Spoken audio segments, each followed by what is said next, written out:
Assalamualaikum warahmatullahi wabarakatuh. Bertemu lagi dengan saya. Pada kesempatan kali ini saya ingin menyampaikan tentang materi pertemuan ke-9 dengan judul Manajemen TPQ dalam Pendidikan Islam Luar Sekolah.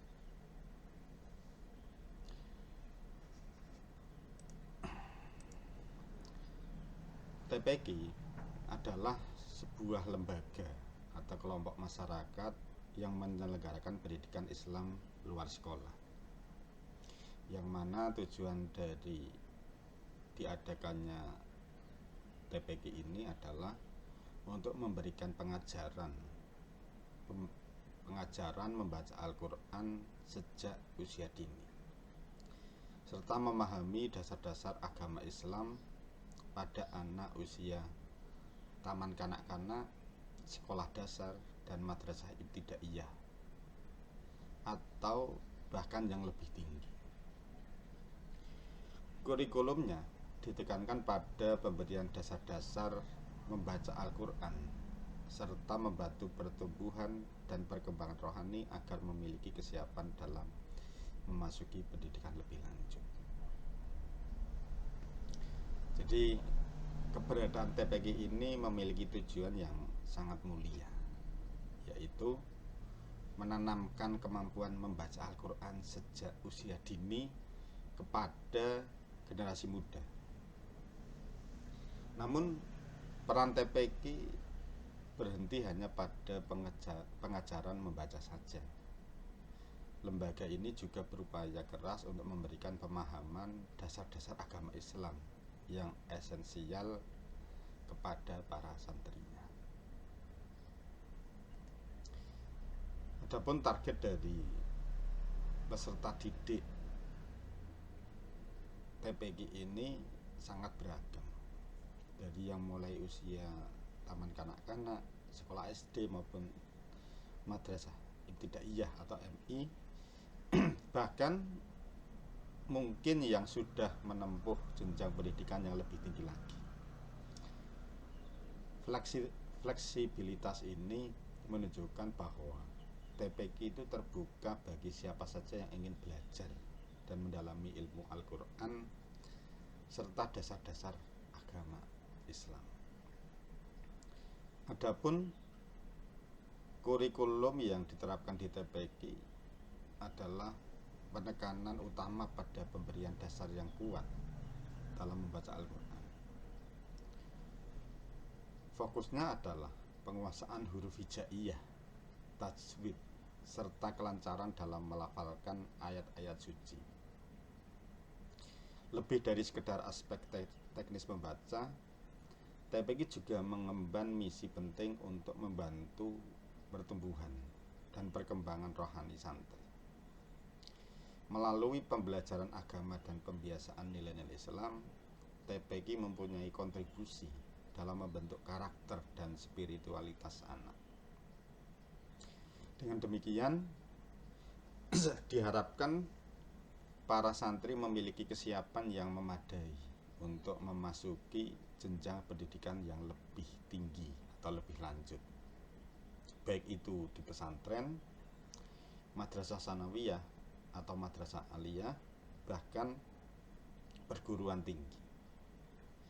Dengan bekal keagamaan yang kuat dan kematangan rohani, TPQ mempunyai fungsi sebagai jembatan yang mempersiapkan anak-anak tidak hanya secara kognitif, tetapi juga secara spiritual untuk perjalanan pendidikan dan kehidupan mereka selanjutnya. Adapun prinsip-prinsip manajemen TPQ itu ada pembagian kerja yang seimbang, pemberian wewenang dan rasa tanggung jawab yang tegas dan jelas, kesatuan perintah dan arah, mendahulukan kepentingan lembaga daripada kepentingan pribadi, adil dan solidaritas. Baik, mari kita bahas satu persatu. Yang pertama adalah pembagian kerja yang seimbang. Ini merupakan prinsip yang vital. Hal ini berarti bahwa tugas dan tanggung jawab harus didistribusikan secara adil dan proporsional di antara semua individu yang terlibat dalam manajemen TPG, mulai dari pengelola TPG, koordinator, hingga para asatid atau pengajar. Pembagian kerja yang seimbang akan mencegah penumpukan beban pada satu pihak, mengoptimalkan pemanfaatan sumber daya manusia, dan meningkatkan efisiensi secara keseluruhan. Dengan demikian, setiap individu dapat fokus pada perannya masing-masing tanpa merasa terbebani secara berlebihan. Yang selanjutnya, pemberian wewenang dan rasa tanggung jawab yang tegas dan jelas sangat krusial. Setiap anggota tim manajemen TPG harus memahami dengan pasti lingkup wewenang yang dimilikinya, serta tanggung jawab yang melekat pada posisi. Kejelasan ini akan meminimalkan kebingungan, menghindari tumpang tindih peran, dan mendorong akuntabilitas. Ketika seseorang mengetahui dengan pasti apa yang diharapkan darinya dan batas-batas kekuasaannya, keputusan dapat dibuat lebih cepat dan pelaksanaan tugas menjadi lebih efektif. Kemudian, prinsip kesatuan perintah dan arah. Ini juga tidak kalah penting. Hal tersebut menegaskan bahwa semua instruksi dan panduan yang diberikan dalam TPG harus berasal dari satu sumber atau memiliki arah yang sama. Tidak boleh ada perintah yang kontradiktif atau tujuannya berbeda-beda dari berbagai pihak. Kesatuan ini memastikan bahwa semua upaya terkoordinasi menuju visi dan misi TPG yang telah ditetapkan, menciptakan sinergi dan mencegah terjadinya perpecahan atau konflik internal yang dapat menghambat kemajuan. Lebih lanjut lagi, manajemen TPG harus menjunjung tinggi prinsip mendahulukan kepentingan lembaga daripada kepentingan pribadi. Prinsip ini menekankan bahwa setiap keputusan dan tindakan yang diambil oleh pengelola harus selalu didasari oleh kepentingan terbaik TPG dan para santrinya, bukan didasari oleh keuntungan atau keinginan pribadi.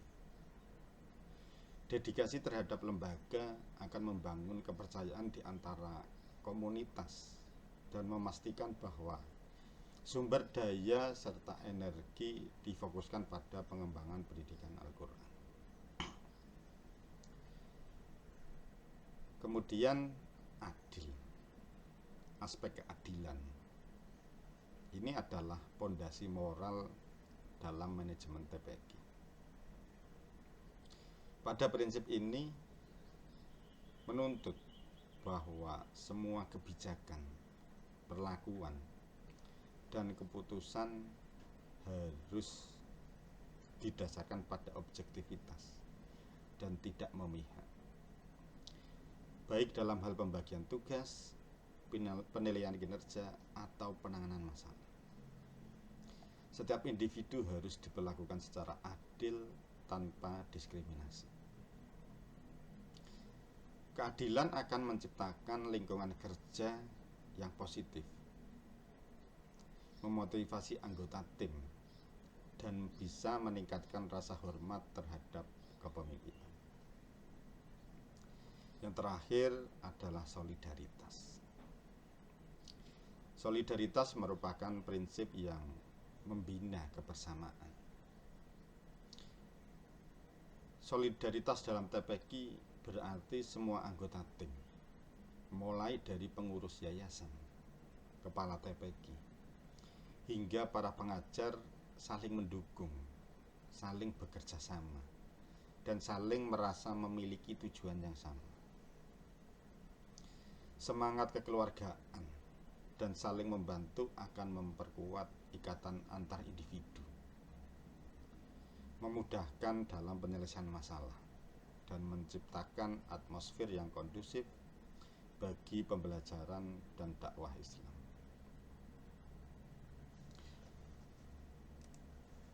Selanjutnya adalah unsur-unsur manajemen TPQ. Itu ada manusia, ada uang, ada bahan, kemudian mesin, selanjutnya metode, dan yang terakhir adalah pasar. Ini semua saling terkait. Yang pertama adalah manusia. Ini aset yang paling penting dalam TPQ. Ini mencakup seluruh individu yang terlibat, mulai dari pimpinan, pengelola, staf, hingga para asatid. Kualitas, kompetensi, dedikasi, dan motivasi sumber daya manusia sangat menentukan kualitas pendidikan yang diberikan. Manajemen manusia di TPQ itu mencakup rekrutmen asatid yang berkualitas, pengembangan kapasitas melalui pelatihan, ada pembinaan moral, serta menciptakan lingkungan kerja yang kondusif agar mereka dapat memberikan pengajaran terbaik kepada santri. Unsur yang kedua adalah uang. Keuangan adalah darah bagi operasional TPQ. Ini mencakup sumber pemasukan seperti iuran santri, donasi dari masyarakat, bantuan pemerintah atau yayasan, serta alokasi pengeluaran untuk gaji asatid, pembelian buku dan alat peraga, biaya operasional gedung, maupun kegiatan lainnya. Dengan manajemen keuangan yang transparan, akuntabel, dan efisien sangat penting untuk keberlanjutan TPQ. Pengelolaan dana yang baik akan memastikan bahwa TPQ dapat memenuhi kebutuhan operasionalnya tanpa hambatan. Terus yang ketiga adalah bahan. Bahan merujuk pada segala sesuatu yang sifatnya fisik dan digunakan dalam proses belajar mengajar. Ini termasuk buku-buku Iqra atau Quran, papan tulis, alat tulis, media pembelajaran, silabus, bahan dan bahan ajar lainnya. Ketersediaan dari bahan ajar yang memadai dan relevan sangat mendukung efektivitas proses pembelajaran santri. Pengadaan bahan yang berkualitas dan dalam jumlah yang cukup perlu direncanakan dengan baik. Selanjutnya adalah mesin. Meskipun dalam pengelolaan TPQ mungkin tidak terlalu berpengaruh pada mesin-mesin canggih seperti industri, unsur ini tetap relevan. Mesin ini dapat diartikan secara lebih luas sebagai teknologi atau alat pendukung. Contohnya adalah pengeras suara untuk pengajian, proyektor untuk presentasi materi bila dibutuhkan, komputer untuk administrasi, atau bahkan aplikasi digital untuk manajemen santri dan pembelajaran daring jika TPQ memiliki program tersebut. Pemanfaatan mesin atau teknologi yang tepat dapat meningkatkan efisiensi administrasi dan kualitas penyampaian materi. Terus unsur yang kelima adalah metode. Metode menunjuk pada cara atau teknik yang digunakan dalam proses pembelajaran dan pengelolaan TPQ. Hal ini mencakup metode pengajaran Al-Quran, misalkan metode Iqra, metode Qiraati, atau lain sebagainya. Metode evaluasi santri, metode manajemen kelas, serta metode dalam pengelolaan administrasi dan keuangan. Pemilihan metode yang tepat dan inovatif sangat penting untuk memastikan materi bisa tersampaikan dengan efektif kepada santri. Dan operasional TPQ bisa berjalan dengan lancar. Metode yang baik akan mempermudah pencapaian tujuan TPQ tersebut. Yang terakhir adalah pasar. Pasar dapat diinterpretasikan sebagai sasaran untuk lembaga, yaitu para santri atau orang tua mereka, serta masyarakat yang tinggal di sekitar TPQ. Memahami kebutuhan dan harapan pasar ini sangat penting. TPQ perlu mengetahui apa yang dibutuhkan oleh santri dan orang tua terkait dengan pendidikan agama. Bagaimana cara menarik minat mereka dan bagaimana menjaga kepercayaan masyarakat.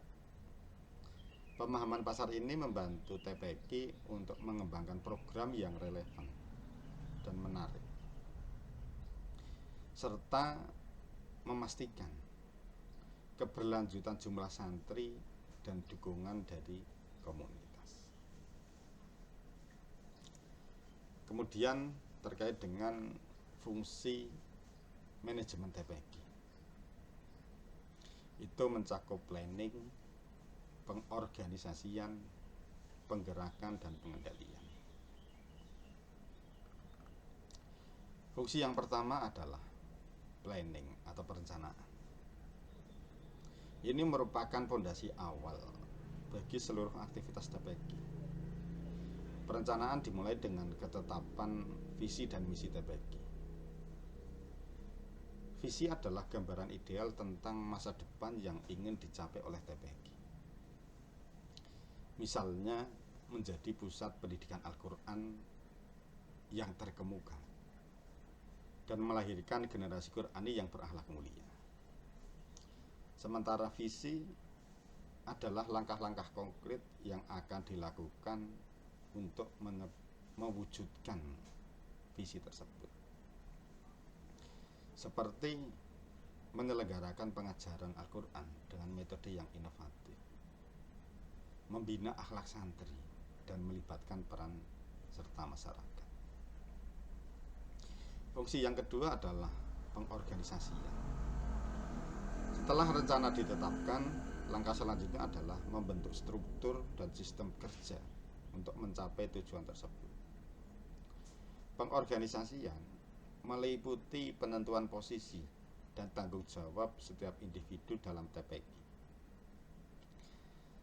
Struktur organisasi umumnya mencakup peran-peran penting seperti pengawas yang bertanggung jawab atas pengawasan umum, ketua yayasan yang memimpin lembaga secara keseluruhan, ketua TPQ yang bertanggung jawab atas operasional harian, sekretaris yang mengurus administrasi, dan lain sebagainya. Setiap posisi ini memiliki deskripsi tugas dan wewenang yang jelas, sehingga memudahkan koordinasi dan kolaborasi antar pihak untuk mencapai tujuan bersama. Fungsi yang ketiga adalah penggerakan. Tahap ini merupakan implementasi dari perencanaan yang telah dibuat dan struktur organisasi yang sudah dibentuk. Penggerakan adalah proses motivasi dan mengarah seluruh sumber daya manusia dalam TPQ untuk bekerja secara efektif dan efisien. Dalam konteks TPQ, Pergerakan mencakup wewenang, kebijakan, serta tanggung jawab ketua TPQ untuk menggerakkan seluruh elemen, khususnya para asatid dan staf, agar bisa melaksanakan tugas sesuai dengan standar yang telah ditetapkan. Ini bisa berupa pemberian arahan, pembinaan, pelatihan, hingga penyelesaian masalah yang muncul dalam operasional harian. Penggerakan yang baik akan memastikan bahwa setiap individu menjalankan perannya dengan penuh semangat dan sesuai dengan tujuan TPQ. Yang terakhir adalah pengendalian atau evaluasi dari pembelajaran.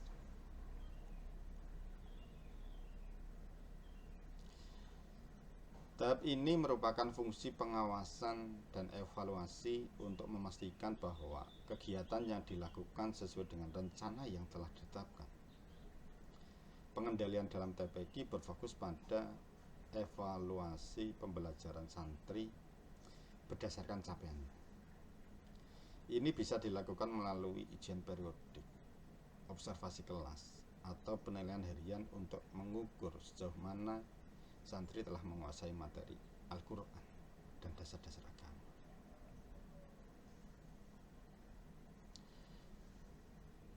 Keempat fungsi manajemen ini bekerja secara sinergis dan berkelanjutan, membentuk sebuah siklus yang terus berputar untuk memastikan bahwa TPQ bisa tumbuh atau dapat tumbuh dan berkembang secara optimal dalam memberikan pendidikan Islam yang berkualitas. Selanjutnya adalah hambatan atau permasalahan manajemen TPQ di daerah masing-masing. Sebutkan dan jelaskan secara rinci 3 poin saja.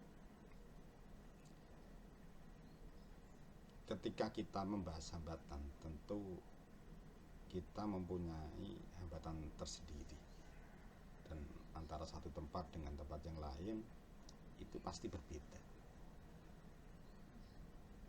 Hambatan yang pertama adalah adanya keterbatasan sumber daya manusia yang berkualitas dan berdedikasi. Ini menjadi hambatan yang paling utama.